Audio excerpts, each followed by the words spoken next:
Invocando a presença de Deus, dou por aberta a sessão desse Tribunal Pleno, edital de citação e intimação número 6 de 2024. E antes de iniciar e apregoar os itens de pauta, gostaria aqui de agradecer a presença dos nobres pares, o Dr. Borba, o Dr. William, a doutora Ellen, o Dr. Arthur, que está online. Cumprimentar também o parquê.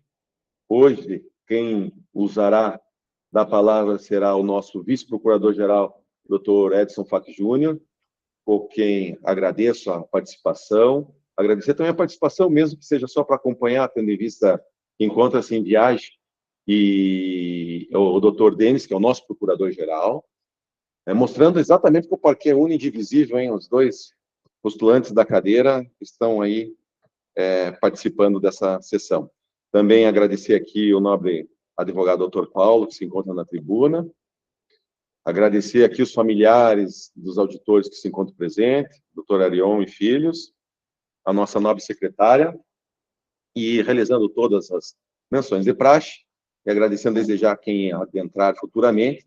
Já pregou o primeiro item da pauta, encontra-se com a douta relatora, a doutora Ellen, é o recurso 11/2024, auto 145/2024, em que o recorrente é a Procuradoria de Justiça Desportiva desse grande tribunal.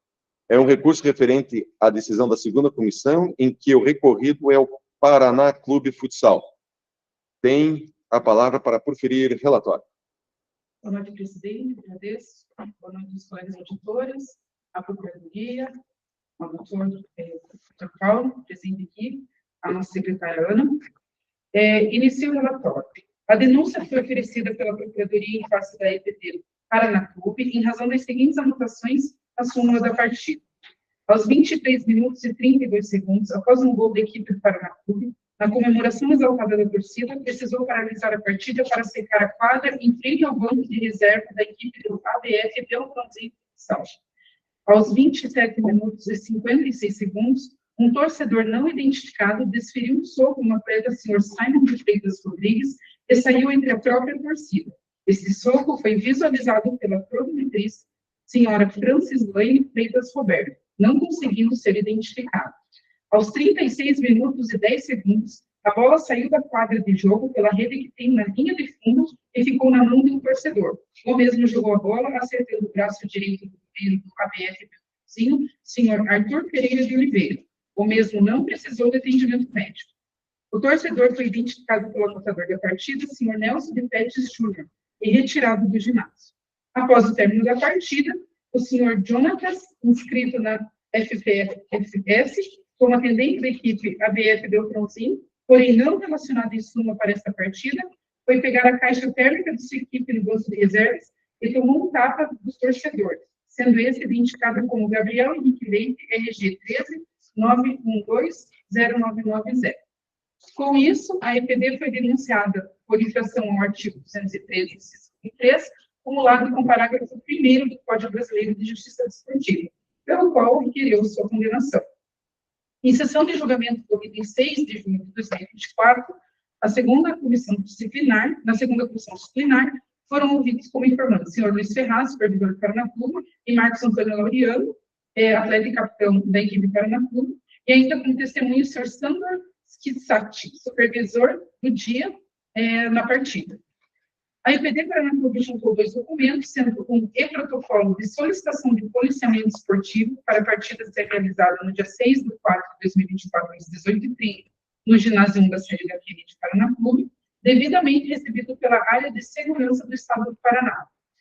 E um outro documento, sendo uma ata de instalação e início dos trabalhos, PAD número 01/2024, de onde se extrai a instauração de processo administrativo e disciplinar para apurar os fatos narrados na súmula, dos quais tomou conhecimento após o recebimento do processo desportivo número 145/2024. Na sessão, decidiu-se pela absolvição da IPD denunciada pela ANACUB. O relator, Dr. William Pedroso da Rocha, proferiu seu voto absolvendo a equipe denunciada, justificando sua decisão nos seguintes pontos. Quanto ao relato de paralisação da partida para secar a quadra em frente ao banco de reservas após o gol da equipe do Paraná Clube, o ilustre relator entendeu que não houve paramenção de arremesso de líquido à quadra. Quanto aos casos de agressão, entendeu que os fatos relatados são insuficientes e poucos claros quanto aos incidentes ocorridos, mencionando, por exemplo, a agressão ocorrida contra a pessoa de nome Jonatas, que foi identificado como atendente da equipe ABF Beltrãozinho, porém não estava inscrito na súmula. O nobre auditor relator salientou ainda que o procurador exerceu o trabalho que lhe cabia, mas que o ônus de prova também cabia à Procuradoria, e que, pela ausência de maiores informações de súmula e também de material que comprovasse de fato a infração, o relator votou pela absolvição, sendo acompanhado por todos os demais auditores. Inconformada, a Procuradoria apresentou recurso voluntário, requerendo a penalização da Empresa Paraná Clube pelo artigo 213, inciso 1 e 3, cumulado com o parágrafo 1º, pelo qual se requereu a condenação. A EPD apresentou por razões, formulado por seu representante, o Dr. Paulo Guilherme e Forno. Isso é o relatório, presidente. Em discussão relatório? Haverá alguma recepção de prova? Senhor presidente, boa noite. Logo cumprimento todos os membros desse tribunal pleno. Para eu gostaria de recibir tão somente o depoimento da testemunha anulada, o senhor Sandor. Ele, inclusive, consta nessa súmula dessa partida como chefe da segurança. Tá, mas tem alguma recepção de prova pela Procuradoria? Não, senhor presidente. Então, sim, daí vamos para a apresentação de recepção de provas pelo recorrido, então. Então, pode colocar o... Já está no gatilho aí? Beleza. Quanto tempo é? É rápido? Vamos lá, vamos escutar. Eu não passo de 5 minutos, presidente. Perfeito. Boa noite. Me chamo Sandor, estou responsável comercial e no dia em especial aí da situação eu estava como supervisor do evento. Qual o nome completo do senhor? Sandor Iskizati. Sandor. Isso. Iskizati. S-Q-U-I-S-A-2-T-I. Então, senhor Sandor, eu preciso do senhor, mais uma vez aí, senhor, está nos ouvindo bem? Estou escutando bem, sim. Então, perfeito. Então, eu preciso que o senhor diga seu nome completo, por gentileza, o número do documento de identificação do senhor e qual a função do senhor para que exercia no evento, por gentileza. Ok, meu nome é Sandor Iskizati, o RG 8-902-411-0. Eu sou responsável comercial e no dia do evento do jogo eu estava como supervisor do evento. O senhor tem interesse no resultado desse processo? Nenhum. Perfeito. Então, o senhor será ouvido como testemunha, senhor Sandro, e tem o compromisso legal de dizer a verdade. Perfeito? Ok, perfeito. Doutor Paulo, por gentileza, tem a palavra. Obrigado, senhor presidente. Sandor, boa noite. Aqui é o Paulo Guilherme, advogado do Paraná Clube. Quero começar agradecendo a sua disponibilidade e presença aqui, ainda que virtualmente, para contribuir, para que, enfim, a gente esclareça tudo que está sendo levado ao julgamento. Sandor, há quantos anos você trabalha com a segurança privada de eventos esportivos e de entretenimento? Eu trabalho na VIPSEG há pelo menos hoje de 5 anos e 6 meses. Então, você está bastante habituado à dinâmica de jogos. Você geralmente faz segurança de jogos de futsal, além dos jogos do Paraná? Sim. Hoje nós trabalhamos com eventos dentro da ABB Futsal, futebol, com a Federação Paranaense de Futsal, né? Não com a federação, mas sim com os clubes, né? Tanto com a ABB, trabalhamos hoje também com o próprio Paraná Clube, nós atendemos também o Curitiba Crocodiles em jogos de futebol americano, atendemos também grandes eventos daí com terceirização de serviço de segurança. Perfeito. E você trabalhou, Sandor, nessa partida do Paraná Futsal e da ABF Beltrãozinho nesse ano? Sim, nesse dia em especial eu estava como supervisor do evento. Certo. Então você, até aqui, excelências, página 10 dos autos, você é o mesmo Sandor que consta aqui na documentação do jogo como responsável pela segurança. Isso, sempre no início do evento, quando é designado um responsável pelo evento, a gente se dirige até ao responsável da mesa, o mesário, né, os árbitros, né, e se apresenta como responsável até para ter esse registro eu não sei se é uma ficha ou o que seria deles, né, eles terem esse registro como responsável ali, até para eles, se precisarem de qualquer situação durante o jogo, eles acionam nós, né? Acionam o responsável pelo evento da empresa. Perfeito. Sandor, quantos seguranças tinham nessa partida em específico, contando com você? Contando comigo, 7 seguranças. 7 seguranças. E como que foi a dinâmica para esse jogo? Como que foi a disposição dos seguranças aí durante a partida? No evento, nesse evento na Kennedy, nós disponibilizamos 2 seguranças atrás da torcida, atrás do banco de reserva do ABF, né? Um segurança atrás do banco de reservas do Paraná Clube e os outros ficaram designados em volta da quadra, né? Dentro da torcida ali, né? Entre a torcida. Então, esses 2 seguranças que ficaram atrás do banco da equipe visitante, eles permaneceram ali durante toda a partida. O jogo inteiro. Até quando foi mudado de lado, os 2 mudaram também. Certo. Algum deles te relatou, Sandro, que algum líquido, algum objeto foi arremessado dentro da quadra? Não houve nenhuma reclamação. Nenhuma reclamação. Algum deles presenciou agressão física aos atletas adversários? Não. Não, nada. Consta na súmula, Sandro, que um torcedor teria sido retirado do ginásio. Isso procede? A tua equipe tirou alguém do ginásio? Não, me espanta a situação, porque toda vez que o árbitro precisa de alguma situação assim, ele vem até nós até para relatar, né? Quando os 2 seguranças estavam atrás ali, foi pedido até, eu orientei os 2 para que ficassem exatamente disponibilizados atrás do banco de reserva, atrás dos reservas do ABF, né? E não houve nenhum tipo de reclamação por parte da comissão de arbitragem solicitando a retirada ou até mesmo a identificação de nenhum torcedor. Certo. Você se recorda, Sandro, se nessa partida tinha policiamento? Tinham 2 policiais da Polícia Militar. E eles, em algum momento da partida, relataram, que indicaram algum torcedor que estava com o ânimo mais exaltado, ou que indicaram que eles teriam tirado alguém do ginásio? Não, a todo momento eu sempre estou próximo deles ali, não houve nenhum relato. Então, não teve nenhuma ocorrência extraordinária nessa partida, nada fora do comum. Não recebemos nada fora do comum nesse evento. Perfeito.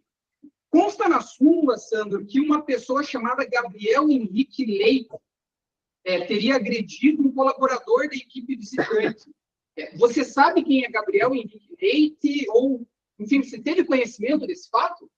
Não, eu até repito que nós não recebemos nada fora do comum e ninguém foi identificado com sendo falado o nome ou repassado até para a polícia, até porque quando ocorrem situações desse formato, nós fazemos a retirada do torcedor, levamos até a Polícia Militar para que seja feito o termo circunciado, né? Então, nesse dia não foi feito nada nesse âmbito. Certo. E nesses casos, Sandor, né? Então, partindo ali de uma premissa que, eventualmente, o árbitro identificou algum torcedor fazendo arremesso de algum objeto, ou, mais grave ainda, né? O torcedor agrediu algum atleta. Como que geralmente é esse protocolo? Então, a equipe de arbitragem identifica esse fato e faz o quê? Ela mesmo vai pedir para o cidadão se retirar, aciona a segurança. A partir da tua experiência de tantos anos, como que funciona nesses casos? De imediato é informada a segurança, né? Eles param o jogo, é identificado. A partir do momento que é identificado, eles informam a segurança que se responsabiliza pela retirada desse torcedor daí. E nesta partida isso não aconteceu? Não aconteceu. Não, em momento algum. Perfeito. E encerrado o jogo, Sandro, você e a sua equipe se retiraram, foram embora ou ainda permaneceram no ginásio por um tempo? Não, nós permanecemos até a saída do último torcedor, né? Enquanto o último torcedor não sair, e principalmente também a equipe adversária, e aí a gente faz a parte de segurança ali em frente a... Nós sempre fazemos um cordão, né, dos meus seguranças, a gente faz em frente ao banco, ao vestiário, né, da torcida do time visitante. Não houve nada até o último minuto ali que nós ficamos e que eles se retiraram do ginásio, não houve nenhum tipo de agressão. Certo. E após a partida, Sandor, né, você relatou que aguardou aí um pouquinho até para levar, conduzir, né, a equipe adversária para fora, enfim. Você conversou com os atletas, o staff da equipe visitante? Conversamos, e ainda durante a conversa ali, foi uma conversa até bem tranquila. Nós falamos, até pedimos para ele que aguardasse um pouco mais para que toda a torcida saísse, né? Para que não houvesse até esse mesmo tipo de situação, para que não houvesse nenhum tipo de agressão, para que não houvesse nenhum tipo de provocação, né? Mais para a parte de provocação. Mas até o último minuto, enquanto nós acompanhamos eles até o ônibus, né? Meus seguranças acompanharam eles até o ônibus. Não houve nenhum tipo de agressão, nem mesmo provocação. Certo. E, Sandor, durante essa conversa que você teve com o staff visitante, eles estavam bravos, dados, que relataram, né? Pô, a gente sofreu agressão, aconteceu isso, ou não? Era um clima tranquilo e amistoso? Não, em momento algum, foi um clima bem descontraído, pelo contrário, foi um clima bem descontraído ali, a gente conversou bastante ali. Ninguém, então, relatou ter sofrido agressão? Não houve nenhum relato. Alguém pediu para fazer um boletim de ocorrência, algo nesse sentido? Em momento algum. Certo. Sem mais perguntas, senhor presidente. Obrigado, doutor Paulo. Doutor Daniel. Não. Será que não tem pergunta do procurador? Perfeito. Doutor William. Doutor Lucas, algum questionamento? Doutor Gianfranco. Eu só gostaria de, doutor Sandor, me prestar uma informação só. Se ele conhece o senhor Luiz Ferraz, é isso? Luiz Ferraz. O senhor Luiz Ferraz é o que faz ele que faz a parte do chamado para que faz a contratação do serviço de segurança, né? Então, ele que nos informa lá quanto segurança vai precisar por parte da federação, o que a federação passa, e daí a gente eu faço daí a parte dos meus contratados lá para o dia do evento. E no decorrer dessa partida, senhor Sandor, o senhor não teve contato, praticamente, não precisou do contato com o seu Luiz Ferraz? Não, em momento algum. Tudo que acontece dentro do evento, eu tenho o Luiz como responsável, eu repasso para ele. Nesse dia do evento não houve nada de anormal, nada de atípico, que eu precisasse me deslocar de onde eu estava para informar para o seu Luiz. Aceito. Obrigado, senhor Sandor. Nada. Obrigado, doutor Gianfranco. Bom, eu também me dou por satisfeito. Senhor Sandro, obrigado aí pela... Pode cancelar. Feito a exibição de prova. Nada mais dos nobres pares. Passo, então, a palavra, tendo em vista que é um recurso da Procuradoria, passo a palavra, então, ao nobre vice-procurador-geral, doutor Facchi, para que realize a manifestação de praxe. Obrigado, senhor presidente. Eminente doutor Peterson, presidente deste egrégio Tribunal de Justiça Desportivo do Estado do Paraná. Cumprimento os auditores, doutor Luiz Fernando Borba, doutor William. Cumprimento também o excelentíssimo doutor Arthur de Almeida Boyer Melo, doutora Ellen Cristina, a nossa secretária, meus cumprimentos, também cumprimentando ao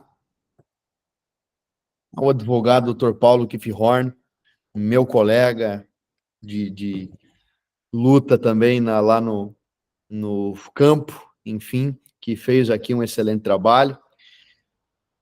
Excelências, eu vou ser muito breve na minha colocação, sustentando o recurso da Procuradoria, em que pese o esforço defensivo e a tentativa de desconstituir aquilo que estava na súmula da partida, na visão da Procuradoria, os fatos postos e denunciados, eles não foram desconstituídos. Isso porque a súmula, sabe-se, por força do artigo 58, tem a presunção de veracidade, e a gente teve, é bem verdade, alguns depoimentos, mas 2 informantes vinculados ao clube e, salvo engano, a testemunha que teve o depoimento exibido também, o chefe de segurança contratado pelo clube.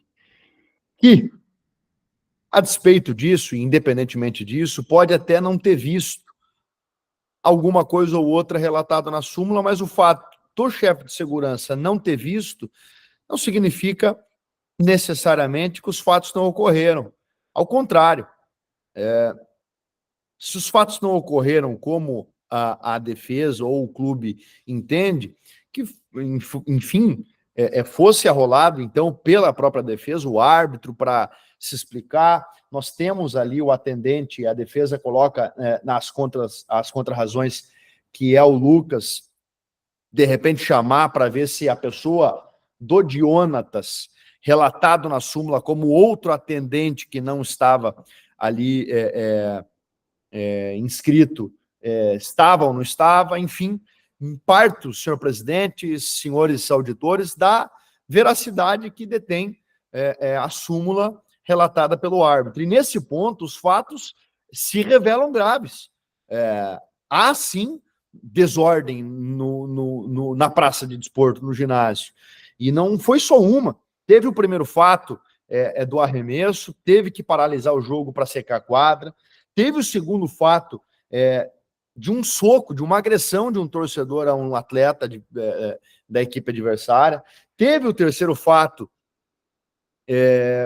que foi o arremesso da bola de um torcedor no goleiro do adversário. Teve o quarto fato, que também foi uma agressão, foi um tapa, depois da partida finalizada, de um torcedor ao atendente também da equipe adversária. Ou seja, se a gente parasse ali no segundo fato, de repente até se poderia falar que o clube não tinha como controlar e tão logo tenha visualizado os ânimos exaltados, tenha tomado atitudes para prevenir. O que não aconteceu, né? Teve o primeiro fato, teve o segundo, teve o terceiro e teve o quarto.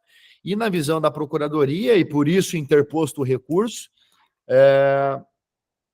as razões ou a defesa do Paraná Clube não foi capaz, apesar, repito, dos esforços, de desconstituir ou provar o contrário. Por essas razões, senhor presidente, sendo muito breve, que se pede o provimento do recurso para que a EPD seja condenada nas penas do artigo 213, com aplicação, inclusive, do parágrafo 1º.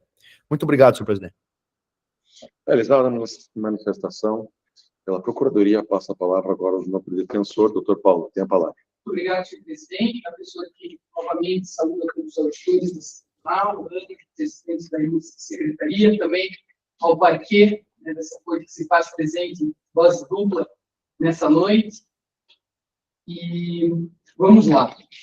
Senhores, aqui o Paraná Clube vem denunciado, extrai da própria recurso voluntário proposto pela nova Procuradoria, que, em que pese a gravidade dos fatos, a comissão teria entendido pela inexistência de responsabilidade da EPD mandante.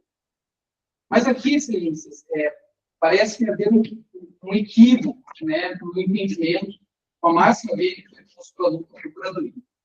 Porque existe indicação de que não teria havido a desconstituição da presunção, e aqui eu ressalto, relativo à veracidade da súmula, quando da realização do julgamento. Houve sim, excelência, a desconstituição dessa presunção que é relativa à veracidade.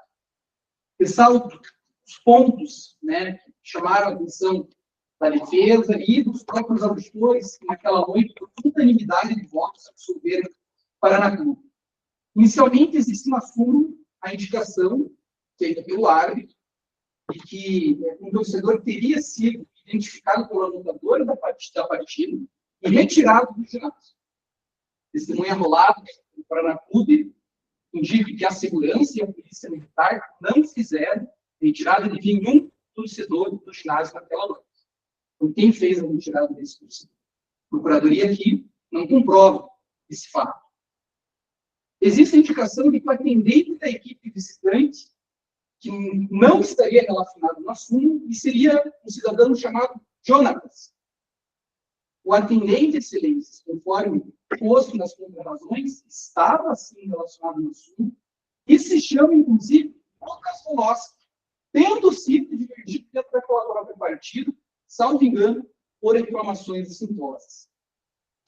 No que diz respeito também à identificação de um cidadão chamado Gabriel Henrique Leite, novamente, essa identificação não foi feita pela equipe de segurança, não foi feita pela polícia militar. Então, o próprio Paraná Clube desconhece quem seria Gabriel Henrique Leite, em que circunstâncias ele deveria ser, inclusive, identificado. No tocante ao eventual lançamento de objetos, sequer a súmula fala em lançamento de objetos, excelência. Fala apenas que após um gol, a quadra foi seca em frente ao banco da equipe visitante. Sequer a menção na súmula de que algum líquido foi lançado, e aqui os árbitros da Federação Paranaense de Futsal, muito bem, em muitos casos, inclusive, indicam um líquido com aspecto e odor de cerveja foi lançado, um líquido com aspecto e odor de refrigerante foi lançado em direção ao banco de reservas, mas nos autos não. Há uma simples menção que após a marcação do gol, a quadra foi seca. E aqui existe a presunção de que, por conta disso, haveriam sido lançados objetos, ou líquidos, nesse caso, em direção à quadra. Por tudo isso, excelências, pela Procuradoria não ter produzido qualquer prova capaz de corroborar com o que foi posto na súmula, e, novamente, pela súmula ter sido absolutamente desconstruída, ou os relatos, ao menos, postos ali em xeque, pede-se que a decisão da segunda comissão disciplinar desse tribunal seja mantida em bloco para que a EPD Paranacuru seja absolvida de todas as denúncias formuladas. É a breve manifestação, senhor presidente. Realizada a manifestação do nobre defensor, o recorrido, passo a palavra à douta relator para proferir seu voto. Segue o voto. Vejamos o que diz o artigo 213 do Código Brasileiro de Justiça Desportiva, utilizado para fundamentar a denúncia nos seus incisos 1 e 3, parágrafo 1º. Artigo 213. Deixar de tomar providências capazes de prevenir e reprimir. Inciso 1, desordens em sua prática de desporto. Inciso 3, lançamento de objetos no campo ou local de disputa do evento desportivo. Parágrafo 1º. Quando a desordem, invasão ou lançamento de objeto for de elevada gravidade ou causar prejuízo ao andamento do evento desportivo, a entidade de prática poderá ser punida com a perda do mando de campo de 1 a 10 partidas, provas ou equivalentes, quando participante de competição oficial. Relendo a súmula da partida, que motivou a denúncia e, por consequência, o desempenho de curso contrário, tem-se que, aos 23 minutos e 32 segundos, após um gol da equipe do Paraná Clube, na comemoração exaltada da torcida, precisou paralisar a partida para secar a quadra em frente ao banco de reserva da equipe do ABF Beltrãozinho Futsal. Observe que não há menção a arremesso e lançamento de líquido no campo de disputa, de modo que não é possível caracterizar o ato descrito no inciso 3. Pelo conteúdo da súmula, não é possível vislumbrar nexo causal entre a comemoração exaltada da torcida e a paralisação da partida para secar a quadra em frente ao banco de reserva da equipe ABF Beltrãozinho. Não há como presumir que o líquido secado foi arremessado pela torcida, se esta informação não está contida na súmula ou ainda não veio ao tribunal como forma de prova do custo de tal acontecimento. De mesmo modo, consta na súmula que aos 27 minutos e 56 segundos, um torcedor não identificado desferiu um soco no atleta Simon de Freitas Rodrigues e saiu entre a própria torcida. Este soco foi visualizado pela cronometrista senhora Francis Lane Freitas Roberto, não conseguindo ser identificado. No mesmo esteio, temos que não é cabível a aplicação do artigo 213, vez que a EPD trouxe aos autos documentos demonstrando a solicitação de policiamento e, pelo artigo da testemunha do senhor Sandro, relatou a existência de segurança no evento desportivo. Buscando o enquadramento do referido fato no inciso 1, igualmente segue fragilizada a aplicação do inciso, posto que a agressão veio relatada na súmula como visualizada pela cronometrista senhora Francis Lane, sem maior detalhamento. Aqui faço menção ao voto do auditor relator da segunda comissão, Dr. William Pedroso da Rocha, quando diz que o ônus da prova também recaía à Procuradoria, que não trouxe aos autos o depoimento da cronometrista senhora Francis Lane, nem a oitiva do agredido, o senhor Simon. Cumpre salientar que o artigo 1º do artigo 58 do CP, ou parágrafo 1º do artigo 58 do CPJD, como assim: a presunção de veracidade contida no caput desse artigo servirá de base para a formulação da denúncia pela Procuradoria ou como meio de prova, não constituindo verdade absoluta. Nesse sentido, as informações prestadas na súmula me parecem carentes de detalhamento, tanto quanto pela falta de interferência de qualquer outro membro da comissão de arbitragem, quanto de policiamento, seguranças do local e atletas presentes. Há menção de que o atleta foi atingido com soco, mas não há menção sobre a necessidade de atendimento médico, sobre paralisação de partida, sobre circunstâncias dos fatos. Inclusive, há informação de que o soco foi visualizado pela cronometrista sem que haja menção de que qualquer outro membro da comissão também tenha visualizado. E ainda, não há menção de que o árbitro, ao tomar conhecimento do fato, tenha confirmado a informação como um atleta vítima. A súmula goza de presunção de veracidade relativa e é meio de prova. No entanto, a simplicidade da informação e a maneira com que é relatada, em vez de convencer sobre a ocorrência do fato, leva-nos a questioná-lo. Novamente, nos atentando ao relatório, temos que aos 36 minutos e 10 segundos, a bola saiu da quadra de jogo pela rede que tem na linha de fundo e ficou na mão do torcedor. O mesmo jogou a bola acertando o braço direito do goleiro do ABF Beltrãozinho, senhor Arthur Pereira de Oliveira. O mesmo não precisou de atendimento médico. O torcedor foi identificado pelo anotador da partida, senhor Nelson Butetti Júnior, e retirado do ginásio. De igual forma, novamente, a falta de outros meios de prova nos coloca dúvidas sobre a intenção e a forma como ocorreu de fato. O torcedor foi identificado, porém, no relatório não há a identificação. Não houve registro pelas autoridades policiais nem por seguranças do local. Novamente, nos deparamos com um relato ausente de detalhes que possam caracterizar os dispositivos que fundamentam a denúncia e, por consequência, presente recurso. Ao final, traz o relatório após o término da partida, o senhor Jonatas, inscrito como atendente da equipe ABF Beltrãozinho, porém não relacionado em súmula para essa partida, foi pegar a caixa térmica de sua equipe no banco de reservas e tomou um tapa do torcedor, sendo esse identificado como Gabriel Henrique Leite, RG 13.912.0990. Os fatos relatados não coadunam com a orientação que se é ministrada. Não existe informação de por quem o agressor foi identificado, assim como não há informação se ele foi retirado do local, se foi apresentado à autoridade policial ou mesmo os componentes da segurança. Mais uma vez, as informações são incompletas, impedindo a caracterização e notificação dos artigos elencados pela Procuradoria. Vê-se no presente caso a existência de diversos incidentes durante a realização da partida. Porém, a aplicação de qualquer alinhamento tornou-se imprópria, sequer indevida, pela falta de detalhamento e maiores esclarecimentos por parte da denunciante. Em dias em que a tecnologia nos permite a busca de imagem, de notícia, que nos permite ouvir qualquer pessoa de qualquer lugar no mundo por meio de vídeo, por meio de chamada virtual, deparando-se com relatórios com frágil descrição de acontecimentos, há que se apelar aos demais recursos para promover a prova. Além disso, deve-se buscar esclarecimento, a dissipação da dúvida e, acima de tudo, a promoção da justiça. Finalmente, em razão da fragilidade e da ausência de detalhamento dos fatos constantes no relatório, estou prejudicado o convencimento dessa auditora, no sentido de que a EPD Paraná tenha deixado de tomar providências capazes de prevenir e reprimir desordens em sua praça de desporto, tanto quanto o lançamento de objetos no campo ou local para disputa de evento esportivo. Ademais, não foi possível vislumbrar qualquer desordem, invasão ou lançamento de objetos de elevada gravidade que tenha causado prejuízo ao andamento do evento. Por fim, é preciso que a Procuradoria colha os valorosos frutos do seu árduo trabalho.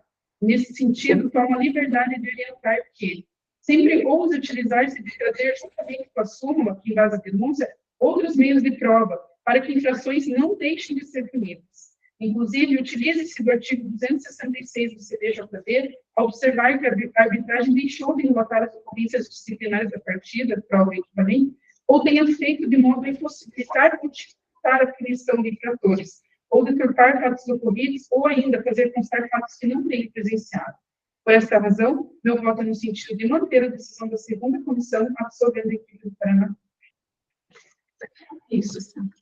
Então, conhece do recurso e no mérito nega provimento. De maneira resumida, foi isso. A voto divergente?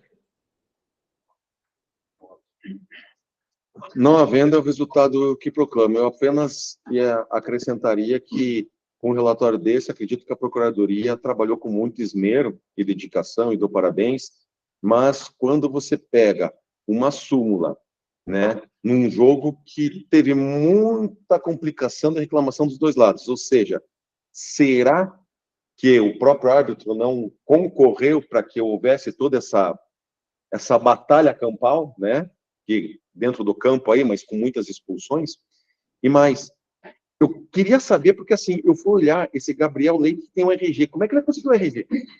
Eu fiquei muito impressionado disso, por isso que eu estava mexendo aqui no celular, porque todos nós recebemos todas as imagens e tudo, né, que a gente recebe aqui. Eu fiquei olhando aonde que está na súmula, da onde que ele tirou esse RG. Não tem, não fala. Então, assim, alguma coisa deve ter havido. Eu vou falar para vocês, alguma coisa deve ter havido. Agora, apenar porque nós achamos que efetivamente ocorreu alguma coisa, fica muito complicado para nós auditores. Mas alguma coisa ocorreu. Não vamos dizer que não ocorreu. Vamos dizer apenas que o processo não está robusto para que nós apenemos. E isso gostaria que levasse a equipe. O processo, a súmula, ajudou a defesa. Se a súmula fosse talvez melhor elaborada e a árbitra se utilizasse talvez de policiais ou alguma coisa em algum desses momentos, a decisão não seria a mesma. Então, que fique aqui a lição ao Paraná Clube, que por mais que tenha absolvição, ela ficou dentro da linha tênue do apenamento por parca produção da súmula. E aí, a produção virou relativa, ela virou prova relativa, e aí, só por isso que está sendo absolvido. Gostaria muito de pontuar isso, porque nós prezamos, sim, por apenar os infratores. Mas, nesse caso, infelizmente, não é o que traz para a gente para que nós, só por achar, apenar o Paraná Clube. Então, por unanimidade de votos, conhece do recurso no mérito, nega provimento. Item 2 da pauta, vamos apregoar, então, é o segundo, recurso 12 autos 138/2024, Barbosa Ferraz Futsal. Recurso referente aí, o recorrente é o Barbosa. Barbosa, encontra-se presente? Tem a palavra o relator, o doutor William.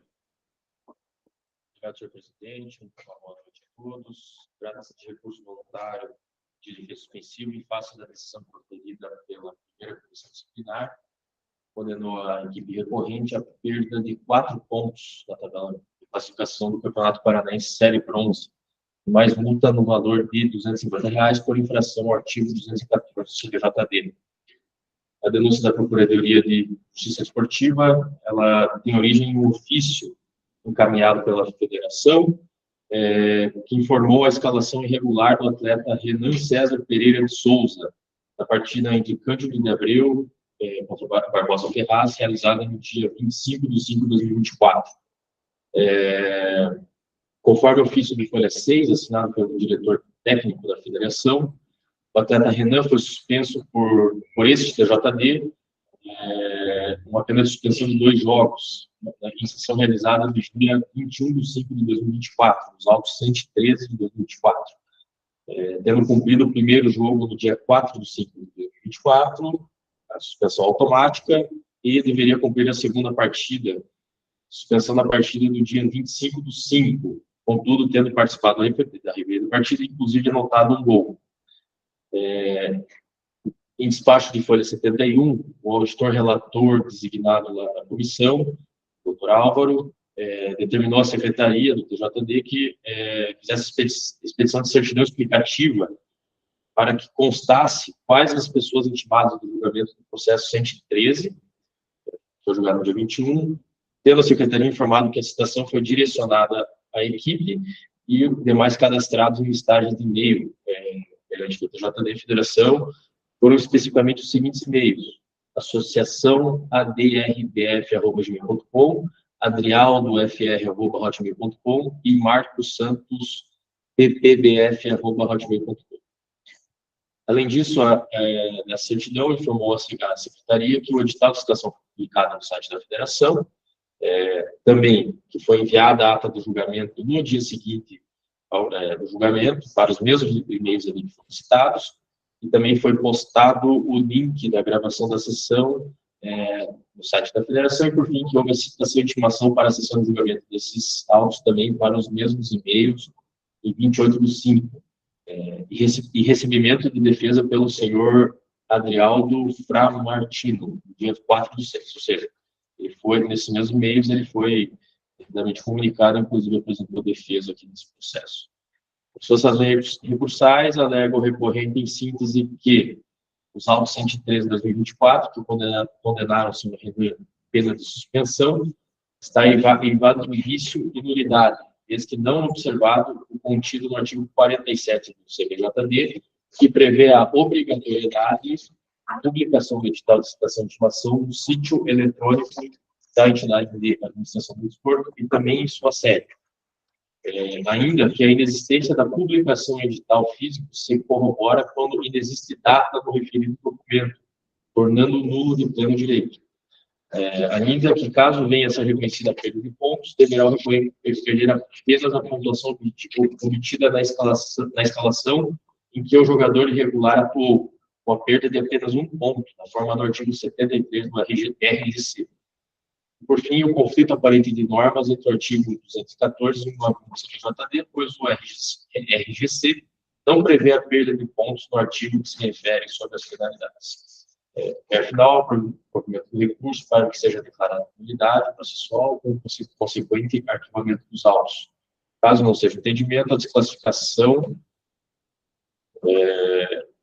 da infração para o artigo 193º, com a aplicação da pena.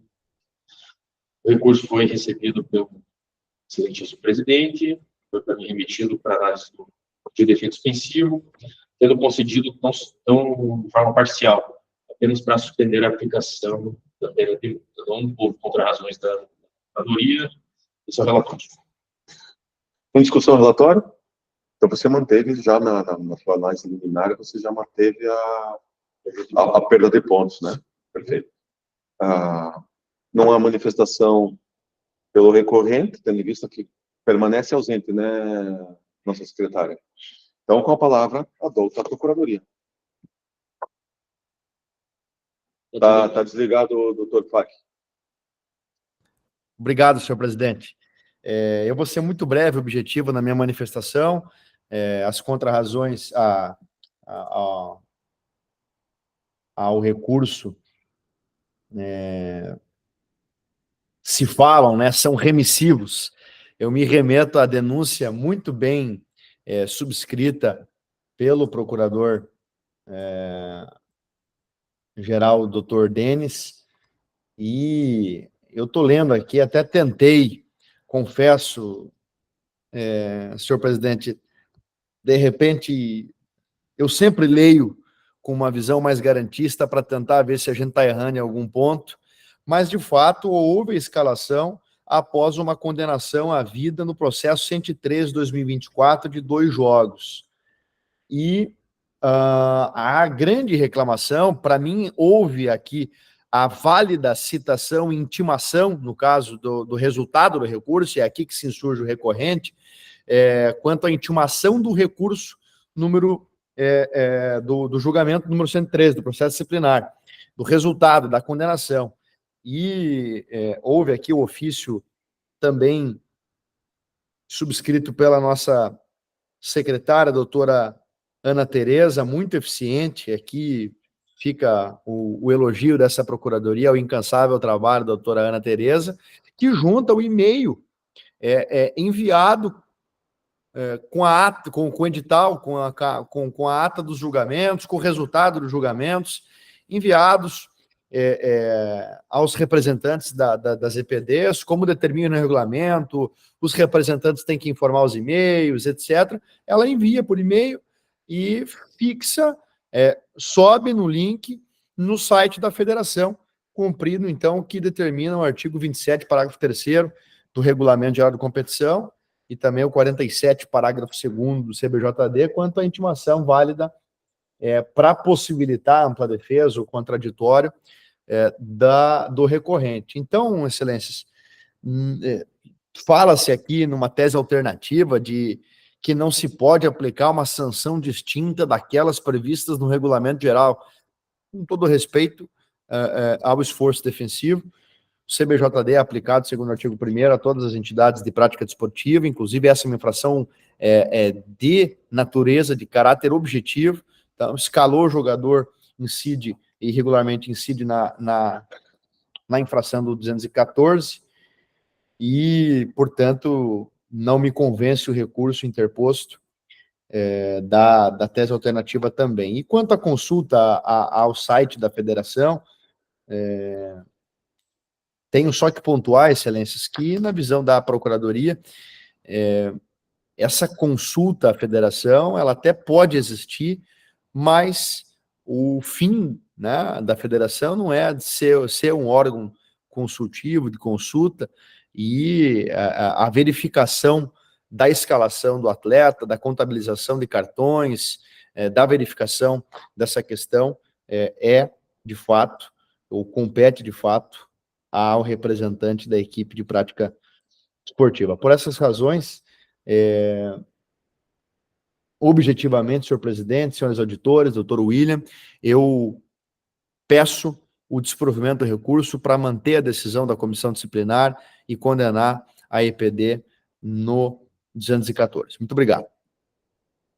Realizado a brilhante manifestação, mais uma vez, pela doutora Procuradoria, passo a palavra ao nobre relator.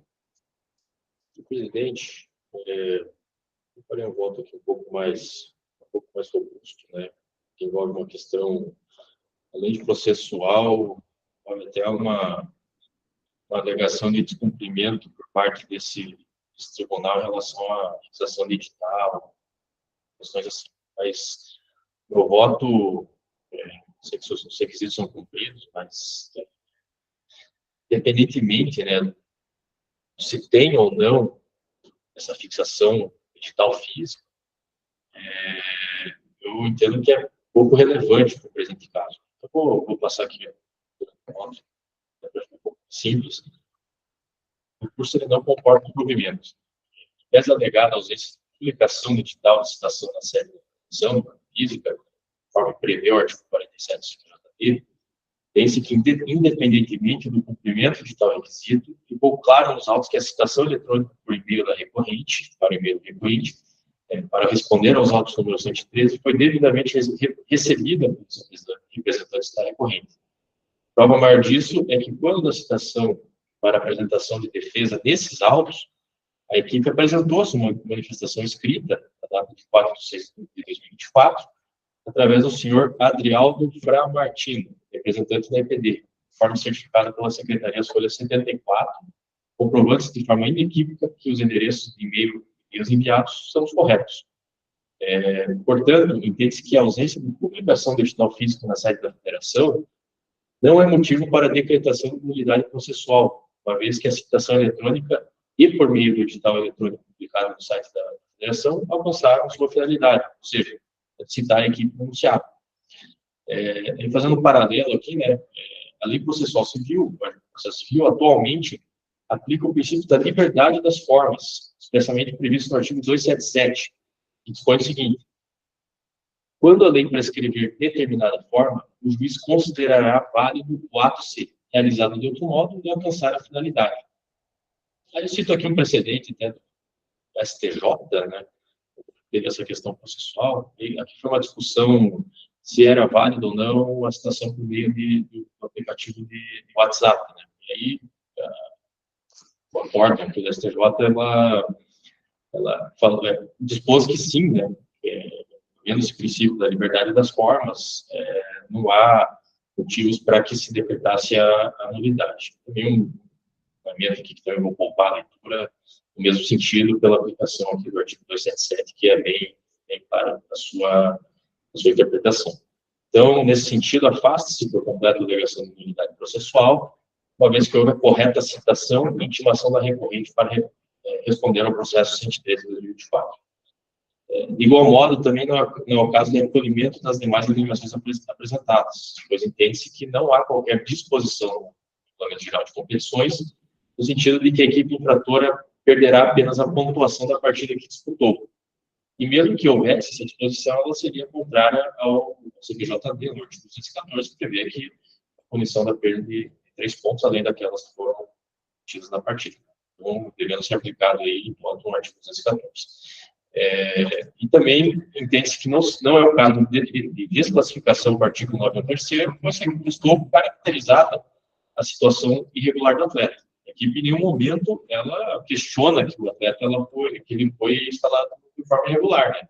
Apenas tenta ou trazer a absolvição por meio de uma nulidade processual, ou aí tentando achar uma brecha no regulamento. Mas o fato em si é controverso. Então, nesse sentido, senhor presidente, senhor Carlos Pares, entendo que ficou bem a comissão disciplinar em seu entendimento, então, não havendo qualquer reparo na decisão referida, com a qual nega esse provimento por sua totalidade. Mantendo a multa, por exemplo, no valor de 250 reais. A multa era 250, né? Isso. Até porque Vossa Senhoria já não havia dado liminar no tocante à perda de pontos, então já prosseguiu o campeonato, né? Então, perfeito. A voto divergente? Não havendo, é o resultado que proclamo.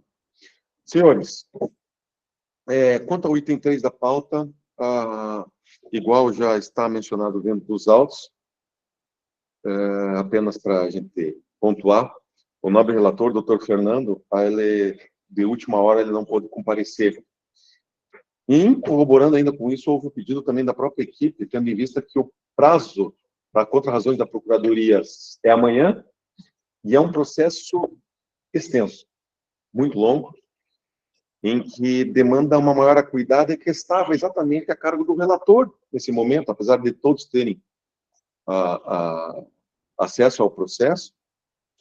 Esse processo teve o recurso da Procuradoria a semana passada, mas como o acórdão, né, foi entregue quarta-feira, havia até segunda-feira para que a equipe interpusesse o recurso, e foi assim que foi feito pelo coronel. Então, segunda-feira, já após fechar o expediente, mas dentro ainda do horário, antes da meia-noite, na verdade foi 6:30 da tarde, eles protocolaram as contrarrazões. Então, ficaria terça, quarta, quinta, não, foi hoje. Era hoje, né? Só que a Procuradoria, era hoje o recurso da Procuradoria ou não? Era hoje o processo ou não?